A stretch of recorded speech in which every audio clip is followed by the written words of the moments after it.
오늘 말씀은 예수님께서 갈릴리의 한 산에서 예수님의 11 제자들을 다시 만나시는 그런 말씀입니다.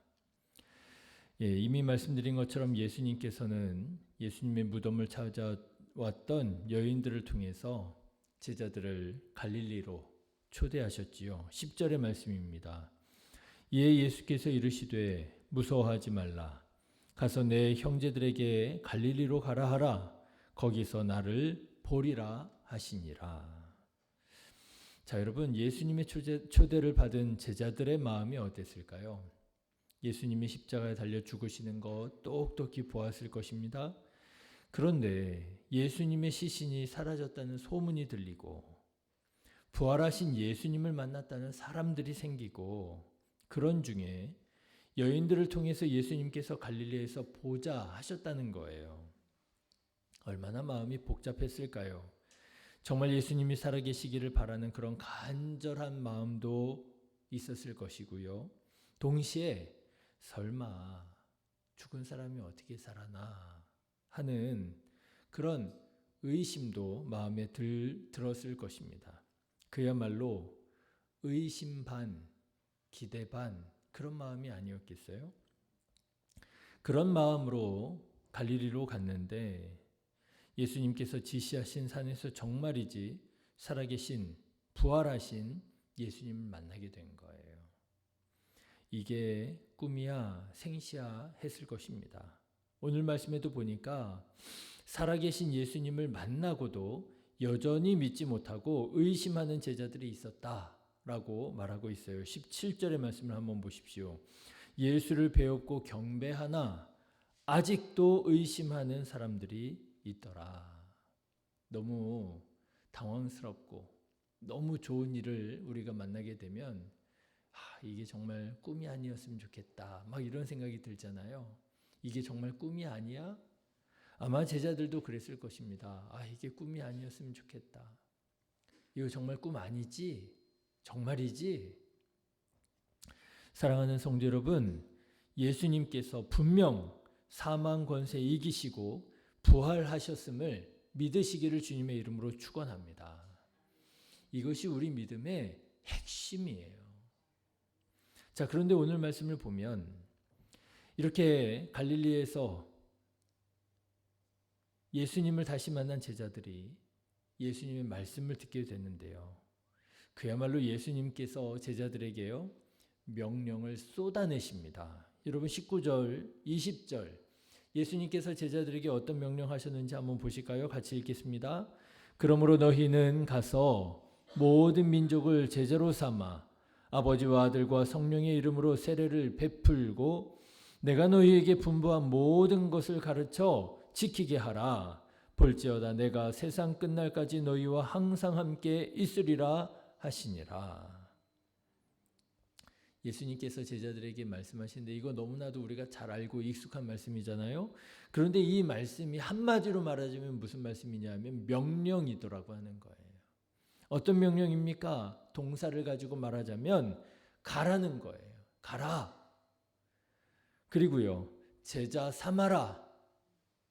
그리고요, 세례를 베풀라. 그리고요, 가르쳐 지키게 하라. 누구를요? 모든 민족을요. 너희는 모든 민족을 향해서 나아가라. 제자를 삼아라. 세례를 베풀라. 가르쳐 지키게 하라. 자, 여러분, 이 말씀을 들었던 제자들의 마음이 어땠을까요? 혹시 부담감이 이만저만 아니었을까요? 당시 상황이 어떤 상황입니까? 예수님이 유대 동족에게는 신성 모독으로, 로마 권력자에게는 반역으로 정죄를 당한 상황이잖아요. 그래서 끔찍한 고난 당하시고 십자가에 달려 처참하게 죽으셨던 때잖아요. 그런 상황입니다. 지금 상황이. 그런 상황에서 예수님이 그리스도가 맞다고 전하라는 거예요. 사람들에게 전하고 그들을 예수님의 제자로 삼으라는 거예요. 세례를 베풀라는 거예요. 여러분, 되겠습니까? 요즘 학생들이 친구들 사이에서 하는 유행처럼 하는 말이 있더라고요. 되겠어?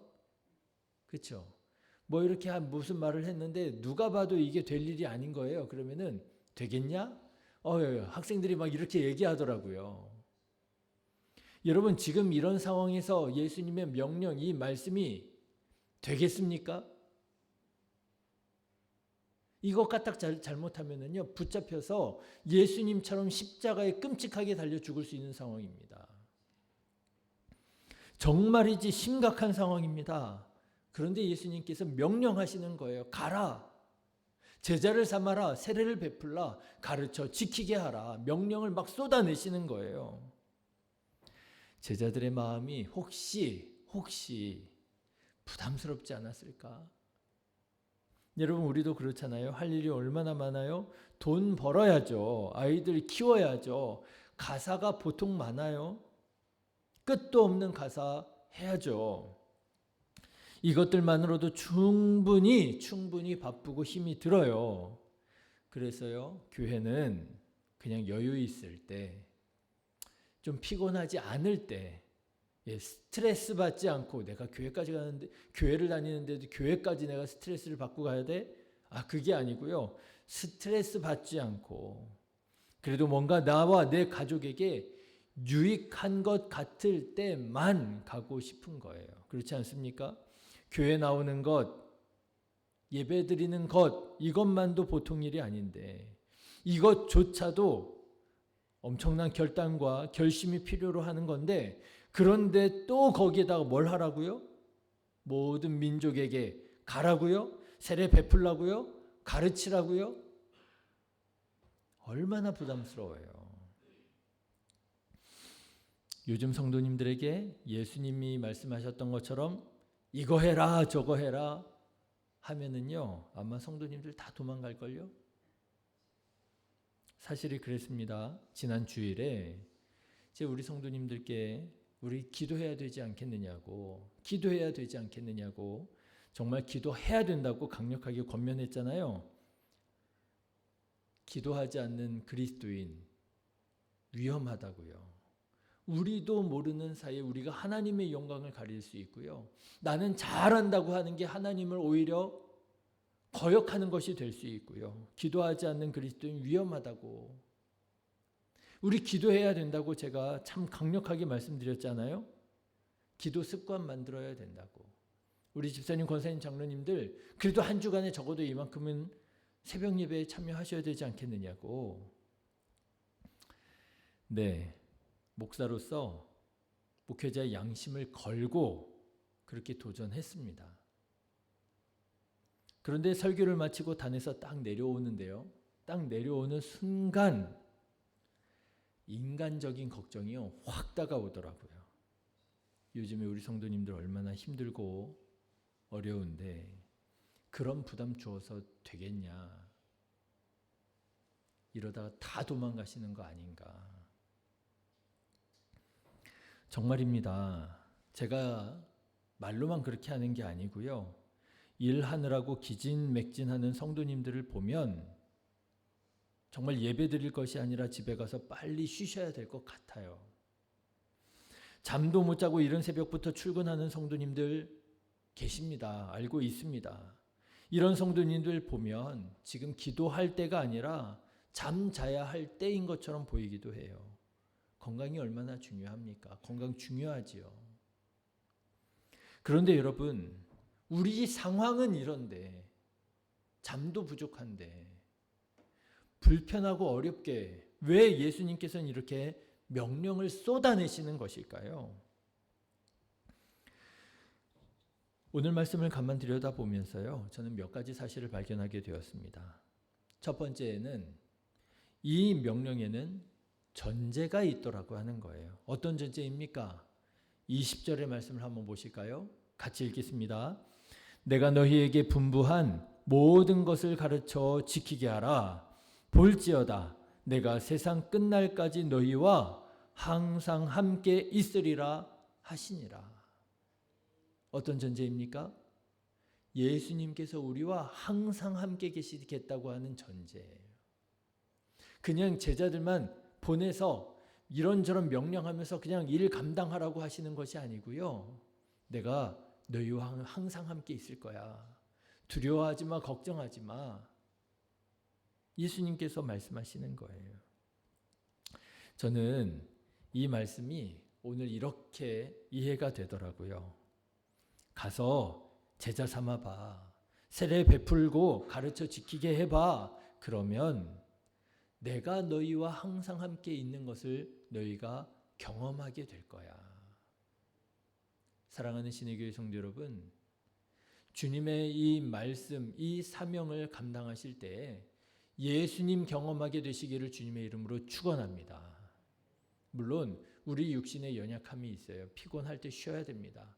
건강하시기를 바랍니다. 그러나 그것보다도 더 중요한 게 있지 않아요? 뭐예요? 예수님을 경험하는 신앙생활이 중요한 거 아니에요? 예수님을 경험하지 못하는 신앙생활을 할 때 얼마나 힘이 들어요. 얼마나 지쳐요. 내가 교회에 나가서 예배를 드리고 찬양을 하고 기도하고 할 수 있단 말이죠. 그런데 뭐가 문제예요? 하나님의 임재하심이 없는 예배하는 게 문제잖아요. 아무런 능력 없는 기도와 찬양하는 게 문제잖아요. 그런데 예수님께서 말씀하시는 거예요. 사명 감당해봐. 제자 삼아봐. 힘들고 어렵지만 용기를 내서 한번 해봐. 그러면 누구를 경험하게 된다고요? 예수님을 경험하게 된다는 거예요. 내가 너희와 항상 함께 있는 것을 경험하게 된다는 거예요. 하늘과 땅의 모든 권세를 하나님께서 받은, 하나님께로부터 받은 예수님을 경험하게 될 거라. 사랑하는 신의 교회 성도 여러분, 무엇보다도 예수님께서 함께 하심을 믿고 예수님께서 함께 하시는 것을 경험하는 신앙생활 되시기를 주님의 이름으로 축원합니다. 그러면은요, 달라지리라고 믿어요. 예수님께서 나와 함께 하시는 것을 경험하는데요, 기쁘지 않을 수가 있을까요? 의무와 억지로 감당하게 될까요? 그렇지 않더라고요. 어제 수요 예배에 제가 그런 말씀 드렸습니다. 신앙의 전성기가 있지 않았습니까? 여러분들 다 신앙의 전성기가 있으셨지요? 내가 그때 정말 은혜와 성령으로 충만하고 정말 기쁨과 감사가 넘치고 교회를 생각할 때마다 은혜가 되고, 여러분 신앙의 전성기가 있으셨잖아요. 여러분의 신앙의 전성기를 한번 생각해 보셔요. 그때 삶이 만만했습니까?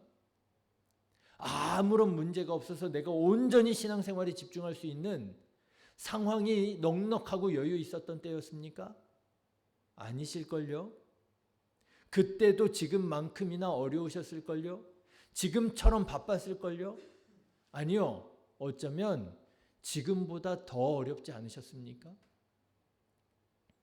그런데 기도할 때 하나님의 임재를 경험하고 주의 성령의 충만함을 경험하고 예수님께서 나와 함께 하심이 생생하고 분명하게 느껴질 때, 그때 여러분 신앙의 전성기가 되지 않으셨어요? 제 신앙의 전성기를 생각해 보니까요, 제가 그랬더라고요. 저녁 7시, 8시만 되면은요, 자꾸만 시계를 봐요. 왜요? 제가 밤 10시에 기도 시간 정해놨거든요. 빨리 교회 가서 기도하고 싶은 거예요. 시간이 안 돼요. 왜 자꾸 이렇게 시간이 안 가요? 이제 10시쯤 됐나? 보면 7시 반, 10시쯤 됐나? 8시 반. 그래가지고 나중에는요, 내가 왜 꼭 10시에 가야 돼? 그리고 9시 반에 가고요. 9시에 가고. 그때도 바빴습니다. 그때도 힘들었습니다. 그때 할 일이 있었습니다. 그런데도요, 되더라고요, 그게. 기쁘더라고요, 그게. 기다려지더라고요, 그게. 여러분, 예수님께서 나와 함께 하심을 믿고 예수님께서 나와 함께 하심을 경험하게 되어지는 신앙생활, 믿음생활 하시기를 주님의 이름으로 축원합니다. 여러분, 혹시 부활하신 예수님을 보지 못한 채 그저 예수님의 말씀, 종교적인 명령과 의무로만 여러분 들으시고 부담스러워하고 계시지는 않습니까? 저는 오늘 말씀 준비하면서 제자들이 부담스러워하지 않았을 것 같아요. 오늘 말씀 제가 전하면서 혹시 여러분 제자들이 부담스러워하지 않았을까요? 제가 막 이렇게 말씀드렸잖아요. 안 그랬을 것 같아요. 부담스러워하지 않았을 것 같아요. 예수님께서 이렇게 명령을 쏟아내시는데도 불구하고 기뻤을 것 같아요. 왜요? 부활하신 예수님을 만났잖아요. 생명의 주인이신 예수님을 만났잖아요. 여러분, 제자들의 마음이 그러지 않았을까요? 얼른 가서 복음 전하고 싶지 않았을까요? 상황은 좋지 않지만, 두렵고 떨리지만 얼른 가서 내 가족들에게, 내 친구들에게 내가 틀리지 않았다고, 내가 정말 예수님이 그리스도가 맞으셨다고, 내가 부활하신 예수님 만났다고 전하고 싶지 않았겠어요? 종교적 의무와 책임이 아니었습니다. 이것은 기쁨이었고 감사였던 것이지요. 예수님께서는 우리에게 부담 주시려고 이런 말씀하셨던 것이 아니라, 예수님께서는 왜 이 말씀을 하셨느냐?